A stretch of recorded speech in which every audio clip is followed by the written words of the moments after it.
नमस्कार दोस्तों, स्वागत है आप सभी का मेरे चैनल पर। आइए सुनते हैं प्रेम त्रिकोण पर आधारित मन्नू भंडारी जी की लिखी प्रसिद्ध कहानी यही सच है। कहानी दीपा नाम की एक लड़की की है जो अपने साथ घटित होने वाली घटनाओं का स्वयं जिक्र कर रही है। अपने पुराने प्रेमी से निराश होकर जब वह एक नए व्यक्ति से मिलती है तो उसका सामना फिर से अपने पुराने प्रेमी से होता है और वह एक गहरे अंतर्द्वंद का शिकार हो जाती है। कहानी आगे फिर क्या मोड़ लेती है, जानने के लिए आइए शुरू करते हैं कहानी।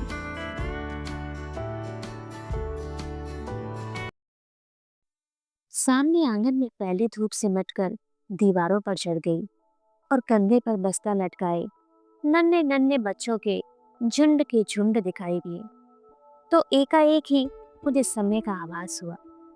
घंटा भर हो गया यहाँ खड़े खड़े और संजय का अभी तक पता नहीं। झुंझलाती सी मैं कमरे में आती हूँ। कोने में रखी मेज पर किताबें बिखरी पड़ी हैं, कुछ खुली कुछ बंद। एक क्षण मैं उन्हें देखती रहती हूँ, फिर निरुद्देश्य से कपड़ों की अलमारी खोलकर सरसरी सी नजर से कपड़े देखती हूँ। सब बिखरे पड़े हैं। इतनी देर यूं ही व्यर्थ खड़ी रही, इन्हें ही ठीक कर लेती, पर मन ही नहीं करता और फिर बंद कर देती हूँ। नहीं आना था तो व्यर्थ ही मुझे समय क्यों दिया। फिर यह कोई आज की बात तो नहीं। हमेशा संजय अपने बताए हुए समय से घंटे 2 घंटे देरी करके आता है और मैं हूँ कि उसी क्षण से प्रतीक्षा करने लगती हूँ। उसके बाद लाख कोशिश करके भी तो किसी काम में अपना मन नहीं लगा पाती। मैं क्यों नहीं समझता कि मेरा समय बहुत अमूल्य है। थीसिस पूरी करने के लिए अब मुझे अपना सारा समय पढ़ाई में ही लगाना चाहिए, पर यह बात उसे कैसे समझाऊं। मेज पर बैठकर मैं फिर पढ़ने का उपक्रम करने लगती हूँ, पर मन है कि लगता ही नहीं। पर्दे के जरा से हिलने से दिल की धड़कन बढ़ जाती है और बार बार नजर घड़ी के सरकते हुए कांटों पर दौड़ जाती है। हर समय यही लगता है, वह आया वह आया। तभी मेहता साहब की 5 साल की छोटी बच्ची झिझकती से कमरे में आती है। आंटी, हमें कहानी सुनाऊंगी? नहीं, अभी नहीं, पीछे आना, मैं रुखाई से जवाब देती हूँ। वह भाग जाती है। ये मिसेस मेहता भी एक ही है।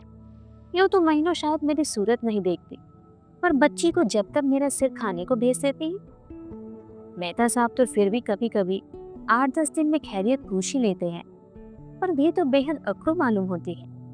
अच्छा ही है, ज्यादा दिलचस्पी दिखाती तो क्या मैं इतनी आजादी से घूम फिर सकती थी। खच खच की वही परिचित पद ध्वनि, तो आ गया संजय। मैं बरबस ही अपना सारा ध्यान पुस्तक में केंद्रित कर लेती हूँ। रजनीगंधा के ढेर सारे फूल लिए संजय मुस्कुराता सा दरवाजे पर खड़ा है। मैं देखती हूँ, पर मुस्कुराकर स्वागत नहीं करती। हंसता हुआ आगे बढ़ता है और फूलों को मेज पर पटक कर पीछे से मेरे दोनों कंधे दबाता हुआ पूछता है, बहुत नाराज हो? रजनीगंधा की महक से सारा कमरा महकने लगता है। मुझे क्या करना है नाराज होकर, रुखाई से मैं कहती हूँ। वह कुर्सी सहित मुझे घुमाकर अपने सामने कर लेता है और बड़े दुलार के साथ ठोड़ी उठाकर कहता, तुम ही बताओ क्या करता। क्वालिटी में दोस्तों के बीच फंसा था, बहुत कोशिश करके भी नहीं उठ पाया। सबको नाराज करके आना अच्छा भी तो नहीं लगता। इच्छा होती है कह दो, तुम्हें दोस्तों का ख्याल है, उनका बुरा मानने की चिंता है, बस मेरी ही नहीं। पर कुछ कह नहीं पाती। एकटक उसके चेहरे की ओर देखती रहती हूँ। उसके सामने चेहरे पर पसीने की बूंदें चमक रही हैं। कोई और समय होता तो मैंने अपने आंचल से उन्हें पोंछ दिया होता, पर आज नहीं। वह मंद मंद मुस्कुरा रहा है। उसकी आंखें क्षमा याचना कर रही हैं, पर मैं क्या करूं। तभी वह अपनी आदत के अनुसार कुर्सी के हत्थे पर बैठकर मेरे गाल सहलाने लगता है। मुझे उसकी इसी बात पर गुस्सा आता है। हमेशा इसी तरह करेगा और फिर दुनिया भर का लाड दुलार दिखलाएगा। पर जानता जो है कि इसके आगे मेरा क्रोध टिक नहीं पाता। फिर उठकर वह फूलदान के पुराने फूल फेंक देता है और नए फूल लगाता है। फूल सजाने में वह कितना कुशल है। एक बार मैंने यूं ही कह दिया था कि मुझे रजनीगंधा के फूल बड़े पसंद है, तो उसने नियम ही बना लिया कि हर चौथे दिन ढेर सारे फूल लाकर मेरे कमरे में लगा देता है। और अब तो मुझे भी ऐसी आदत हो गई है कि एक दिन भी कमरे में फूल ना रहे तो पढ़ने में मन ही नहीं लगता, ना सोने में। ये फूल जैसे संजय की उपस्थिति का आभास देते रहते हैं। थोड़ी देर बाद हम घूमने निकल जाते हैं। एकाएक ही मुझे इरा के पत्र की बात याद आती है, जो बात सुनाने के लिए मैं सवेरे से आतुर थी। इस गुस्सेबाजी में जाने कैसे उसे ही भूल गई थी। सुनो, ईरा ने लिखा है, किसी भी दिन मेरे पास इंटरव्यू का बुलावा आ सकता है, मुझे तैयार रहना चाहिए। कहाँ, कलकत्ते से? कुछ याद करते हुए संजय पूछता है और फिर एकाएक ही उछल पड़ता है। यदि तुम्हें वह जॉब मिल जाए तो मजा आ जाए दीपा, सच में मजा आ जाए।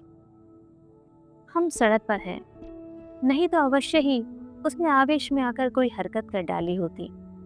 जाने कि मुझे उसका इस प्रकार प्रसन्न होना अच्छा नहीं लगता। क्या वह चाहता है कि मैं कलकत्ता चली जाऊं, उससे दूर? तभी सुनाई देता है, तुम्हें ये जॉब मिल जाए तो सच में मैं भी अपना तबादला कलकत्ता ही करवा लो, हेड ऑफिस में। यहाँ रोज की किचकिच से मेरा तो मन उब गया है। कितनी ही बार सोचा कि तबादले की कोशिश करूं, पर तुम्हारे ख्याल ने हमेशा मुझे बांध लिया। ऑफिस में शांति हो जाएगी, पर मेरी शामें कितनी वीरान हो जाएंगी। उसके स्वर की आर्द्रता ने मुझे छू लिया। एकाएक ही मुझे लगने लगा कि रात बड़ी सुहावनी हो चली है। हम दूर निकलकर अपनी प्रिय टेकरी पर जाकर बैठ जाते हैं। दूर दूर तक हल्की सी चांदनी फैली हुई है, और शहर की तरह यहाँ का वातावरण धुएं से भरा हुआ नहीं है। मैं दोनों पैर फैलाकर बैठ जाता है और घंटों मुझे अपने ऑफिस के झगड़े की बातें सुनाता है, और फिर कलकत्ता जाकर साथ जीवन बिताने की योजनाएं बनाता है। मैं कुछ नहीं बोलती, बस एकटक उसे देखती हूँ, देखती रहती हूँ। जब वह चुप हो जाता है तो बोलती हूँ, मुझे तो इंटरव्यू में जाते हुए बड़ा डर लगता है। पता नहीं कैसे क्या पूछते होंगे। मेरे लिए तो यह पहला ही मौका है। वह खिलखिलाकर हंस पड़ता है। तुम भी बड़ी मूर्ख हो।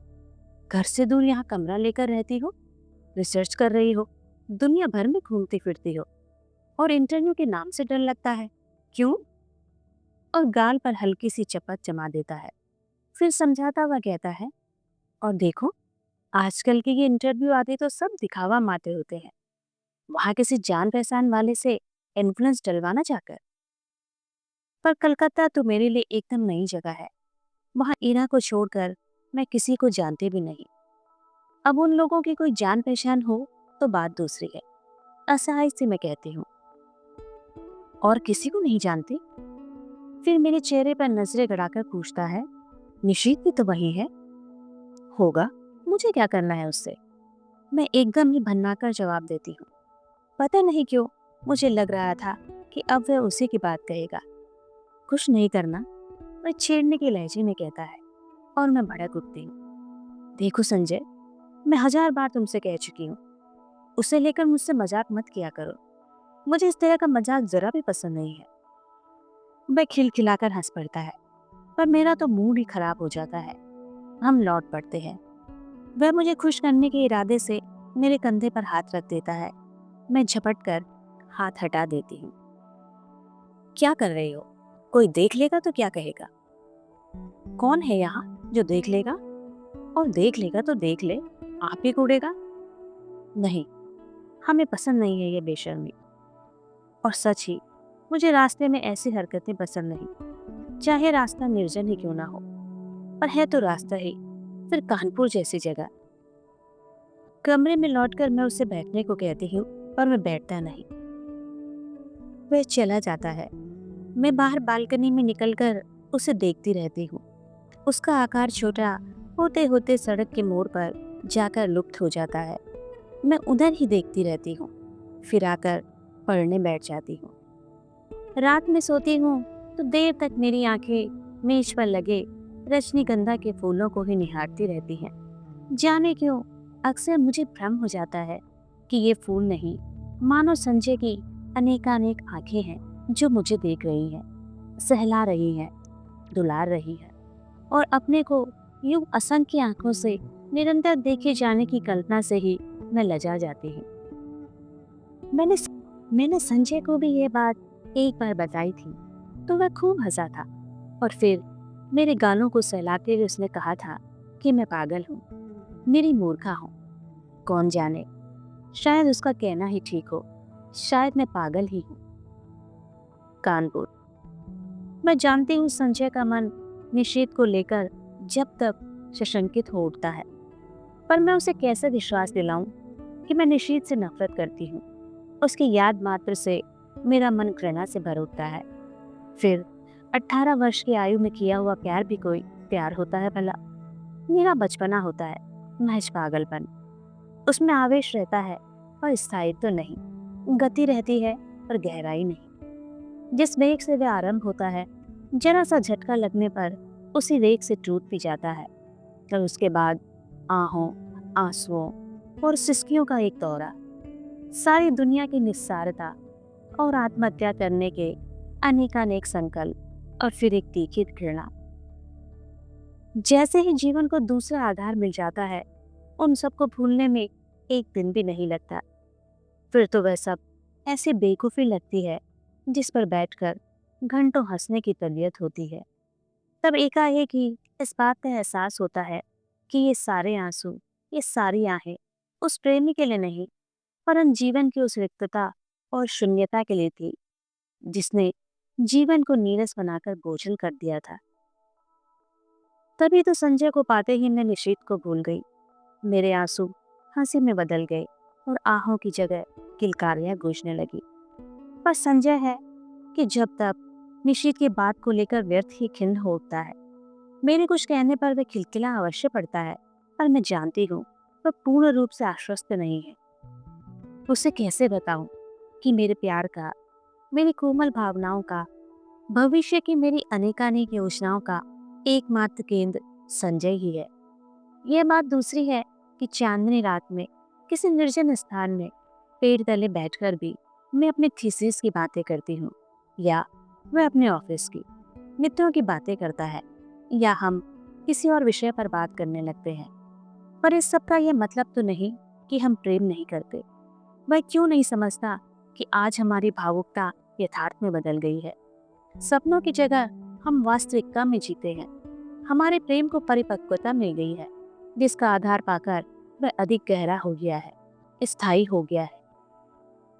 पर संजय को कैसे समझाऊं यह सब? कैसे उसे समझाऊं कि निशीथ ने मेरा अपमान किया है, ऐसा अपमान जिसकी कसोट से मैं आज भी तिलमिला जाती हूँ।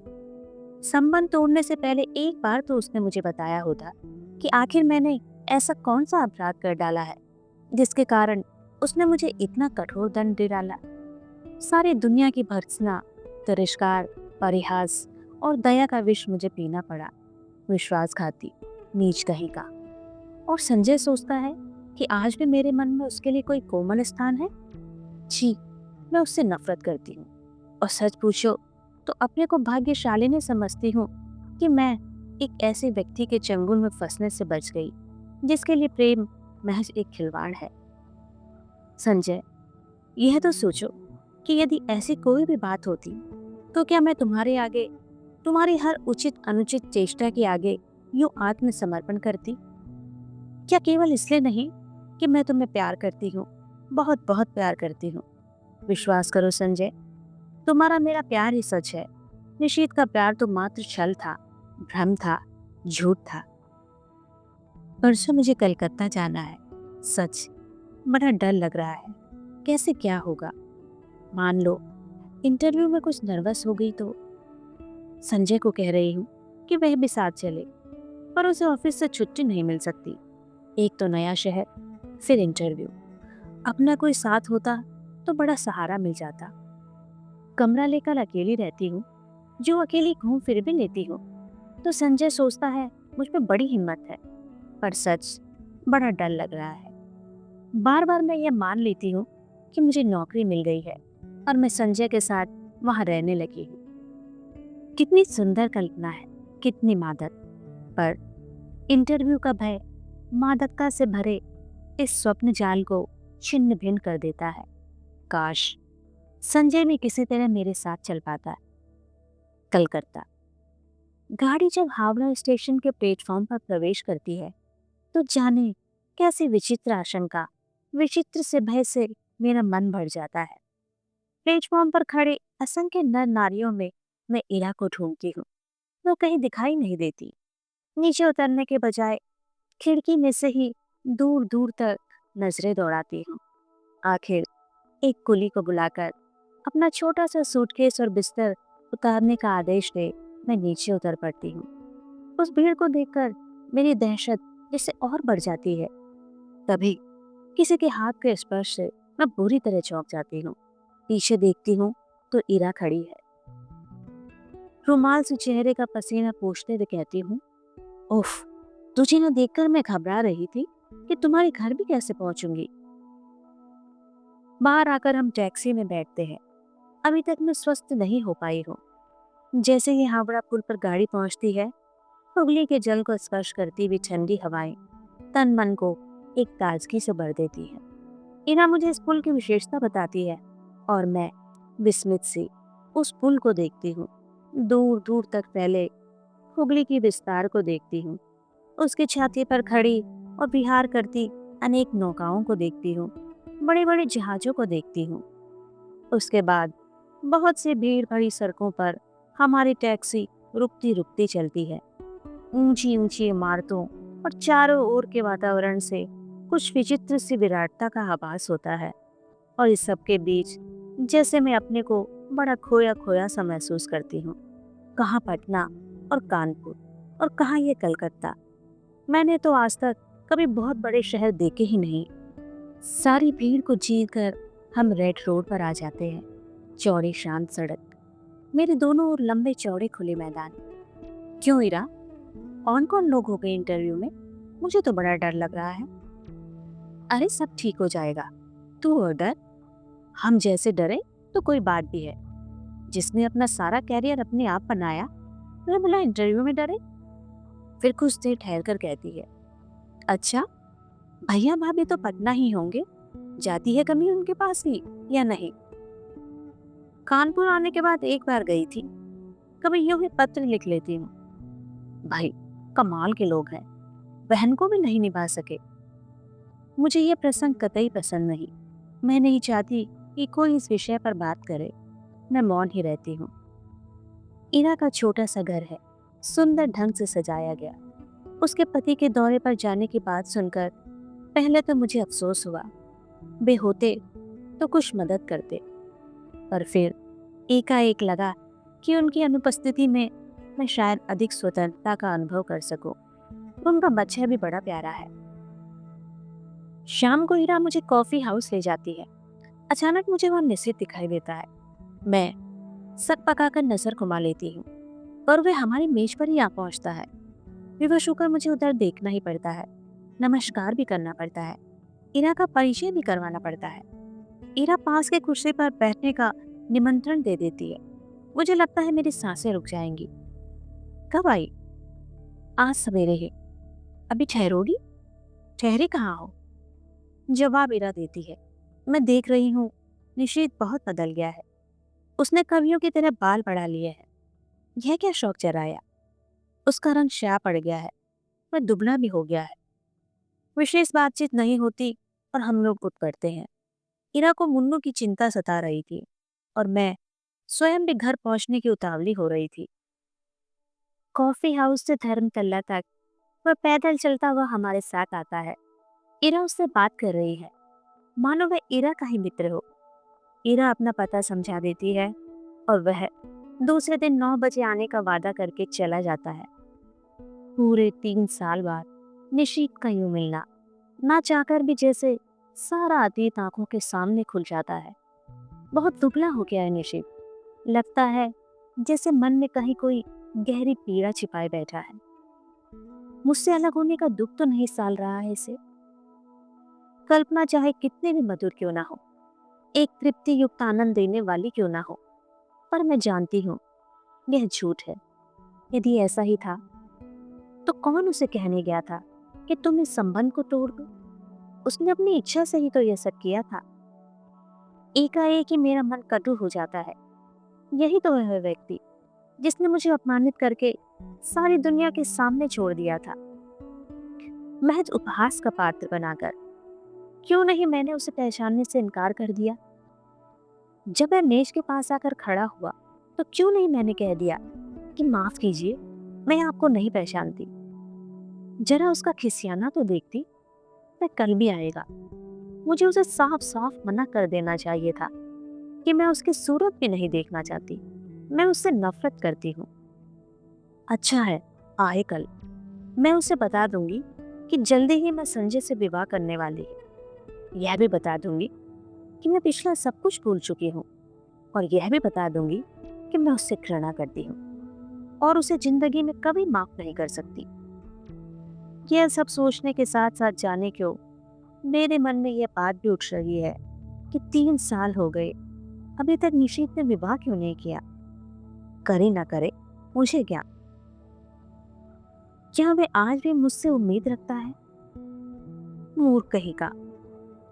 संजय, मैंने तुमसे कितना कहा था कि तुम मेरे साथ चलो, पर तुम नहीं आए। इस समय जबकि मुझे तुम्हारी इतनी याद आ रही है, बताओ मैं क्या करूं? नौकरी पाना इतना मुश्किल है, इसका मुझे गुमान तक नहीं था। ईना कहती है कि 150 की नौकरी के लिए खुद मिनिस्टर तक सिफारिश करने पहुंच जाते हैं। फिर ये तो 300 का जॉब है। निशीत सवेर से शाम तक इसी चक्कर में भटका है। यहाँ तक कि उसने अपने ऑफिस से भी छुट्टी ले ली है। वह क्यों मेरे काम में इतनी दिलचस्पी ले रहा है? उसका परिचय बड़े बड़े लोगों से है और वह कहता है कि जैसे भी होगा वह काम मुझे दिलाकर ही मानेगा। पर आखिर क्यों?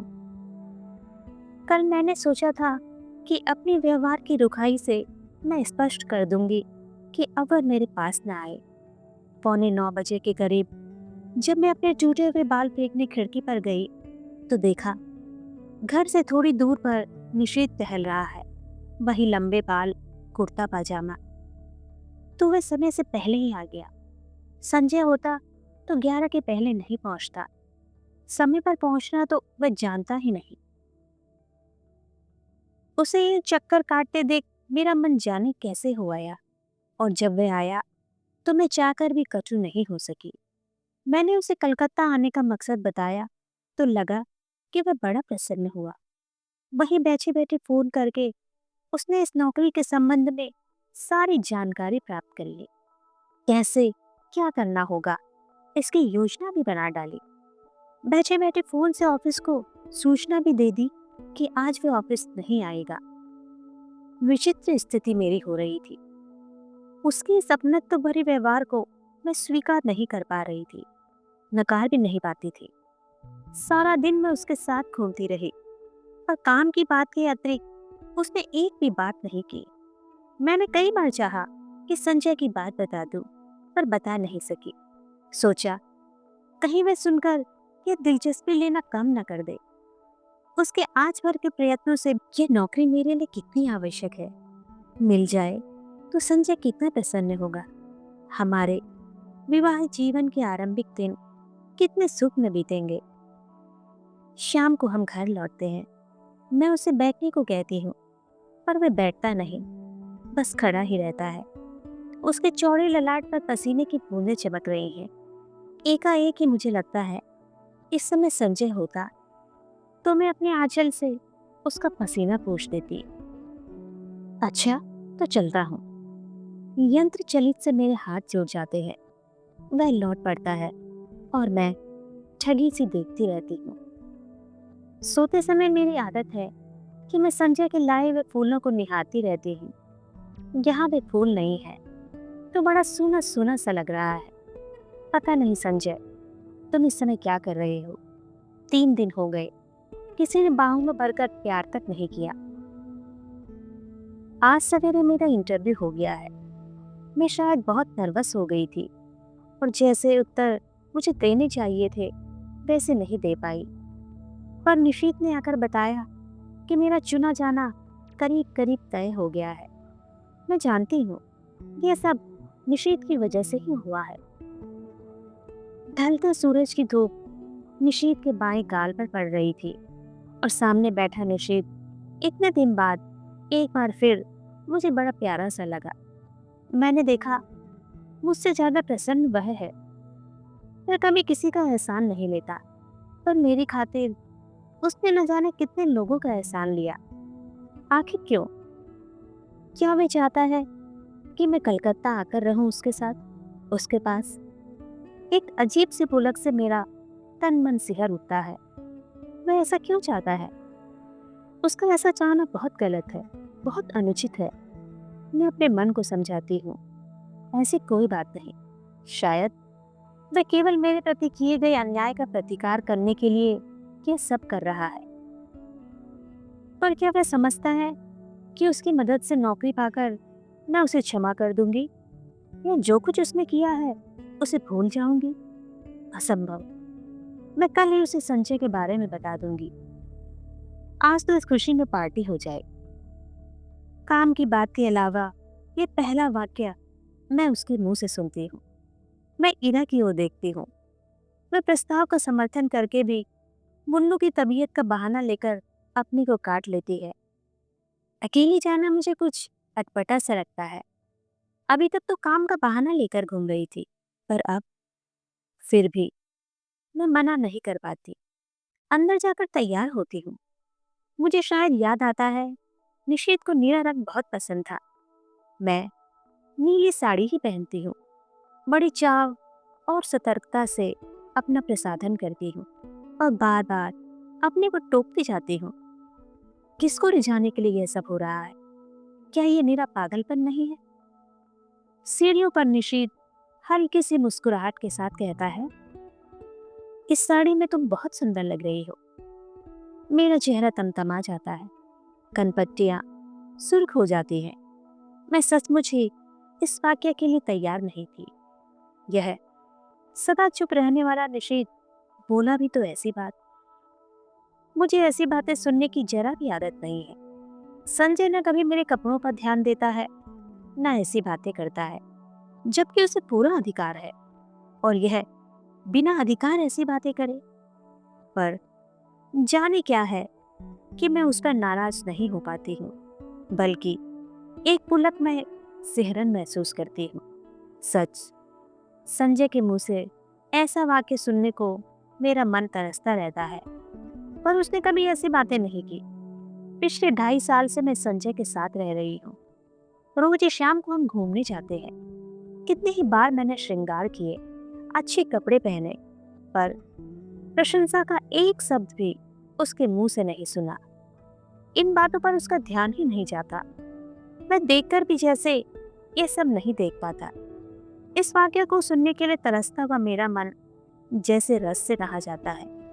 पर निशीथ ने यह बात क्यों कही? उसे क्या अधिकार है? क्या सचमुच ही उसे अधिकार नहीं है? जाने कैसे मजबूरी है, कैसी विवशता है कि मैं इस बात का जवाब नहीं दे पाती हूँ। निश्चयात्मक दृढ़ता से नहीं कह पाती कि साथ चलते इस व्यक्ति को सचमुच ही मेरे विषय में ऐसी अवांछित बात कहने का कोई अधिकार नहीं है। हम दोनों टैक्सी में बैठते हैं। मैं सोचती हूँ आज मैं इसे संजय की बात बता ही दूंगी। Sky room. निशीथ टैक्सी वाले को आदेश देता है।